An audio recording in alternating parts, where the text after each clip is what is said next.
जानना चाहता हूँ, आमतौर पर डॉक्टर्स किसी भी केस पेशेंट से पूछते हैं, जो कैंसर के पेशेंट्स होते हैं, आप लोग भी पूछती हैं, सिंपल वे में, किसी को ओरल कैंसर है, किसी को थ्रोट कैंसर है, कि क्या आप तंबाकू का सेवन करते हैं, क्या आप शराब पीते हैं, इस तरह के प्रश्न पूछे जाते हैं। ठीक है, एक बात तो समझ में आई हमारी कि काउंसलिंग करके उसे छुड़ा दिया जाए इनिशियल स्टेज में, ये तो सही है। वैसे भी एक कैंसर पेशेंट्स को ये समझना चाहिए कि तंबाकू कैंसरस है, हमें अब तंबाकू का सेवन नहीं करना है।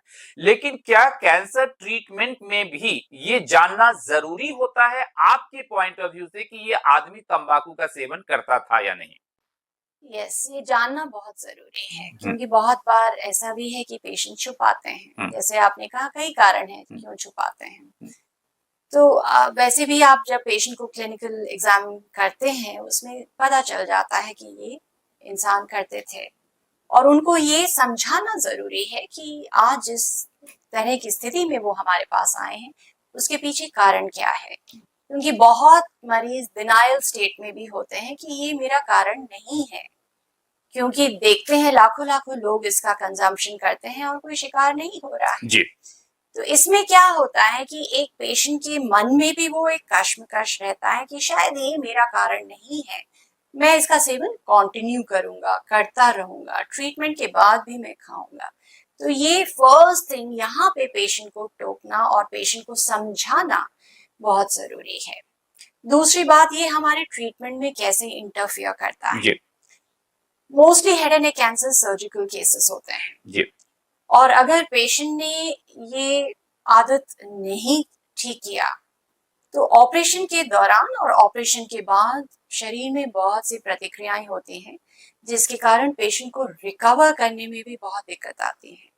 यानी कि हम विड्रॉल सिम्टम्स बहुत देखते हैं। विड्रॉल में पेशेंट को बहुत तलब होती है जी। कि उस पदार्थ का सेवन करने के लिए, जिसके कारण पोस्ट ऑपरेटिव पीरियड बहुत स्टॉर्मी हो जाता है, बीपी बढ़ जाता है, पेशेंट एकदम एंग्शियस रहता है, नर्वस रहता है। कुछ कुछ ऐसे सर्जिकल प्रोसीजर्स भी हम करते हैं जहां हम चाहते हैं कि पेशेंट बिल्कुल परफेक्ट स्टिल रहे, और वो स्टिलनेस हम अचीव नहीं कर पाते, क्योंकि पेशेंट को इतना विड्रॉल हो रहा होता है कि वो कभी कभी तो भागने के लिए होता है, अपने बेड से भागने के लिए होता है। तो ये चीजें जो होता है, हमें ये पहले ही देखना पड़ता है कि पेशेंट का कितना क्वांटिटी में कंजम्पशन है। तो सर्जरी या कोई भी ट्रीटमेंट से पहले हम इन लोगों को डी एडिक्ट करना शुरू करते हैं। जी। और डी एडिक्शन के अपने अपने प्रोटोकॉल हैं, where we do counselling of the patient, उनका बिहेवियरल थेरेपी करवाते हैं, प्लस ड्रग्स हैं और मेडिकेशंस हैं।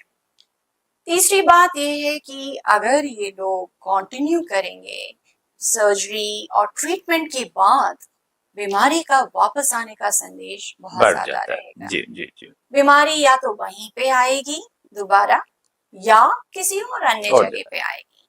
तो फेलियर्स, रेकरेंसेस, सेकेंड प्राइमरी, ये सब की पॉसिबिलिटीज जो है पेशेंट का ज्यादा रहेगा।